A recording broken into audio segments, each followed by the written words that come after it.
लोलो लोमड़ी जंगल के किनारे खड़ी थी और सूरज की रोशनी में छलांगें दिख रही थी। लोलो, आज कुछ खास करना है। मैं जादुई झील देखने जा रही हूँ। पप्पू, वाह, जादुई झील, वहाँ कौन सा जादू छिपा है? लोलो, चलो देखते हैं, लेकिन हमें एहतियात से जाना होगा।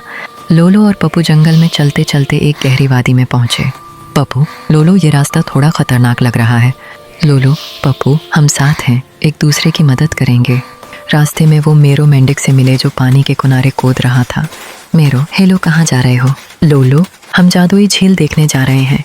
मेरो, मैं भी चलूं? मैं तुम्हारी मदद कर सकता हूँ। पप्पू, ज़रूर, साथ में मज़ा भी आएगा। वो सब आखिरकार झील पर पहुँचे। पानी चमकदार और नीले और सब्ज रंग का मिला जला था और अर्ध गर्द रोशनी की छोटी छोटी चमकदार रोशनी थी। लोलो, वाह, ये तो बिल्कुल जादुई है। मेरो, देखो, पानी के अंदर छोटे छोटे मछली जैसे रोशनी वाले जानवर हैं। अचानक एक जादूगर इक़ाब सामने आया। जादूगर इक़ाब, कौन मेरे झील के राज जानने आया है? लोलो, हम सिर्फ झील देखना चाहते थे, हम नुकसान नहीं करेंगे। जादूगर इक़ाब, अगर तुम मेरे सवालात के जवाब दो तो मैं तुम्हें झील का राज दिखाऊंगा। जादूगर इक़ाब, पहला सवाल, दोस्त क्या चीज़ है?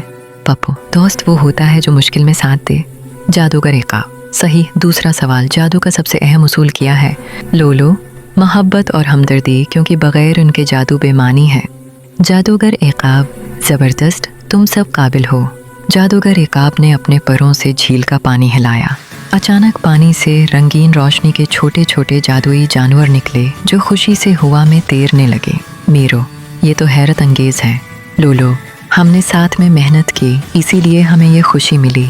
पप्पू, दोस्ती और हमदर्दी से सब कुछ मुमकिन है। लोलो, पो और मेरो खुशी खुशी वापस जंगल गए। उन्होंने सीखा, दोस्ती, हमदर्दी और शजाअत से कोई भी मुश्किल आसान हो सकती है। सबने इकट्ठे कहा, हम हमेशा दोस्त रहेंगे।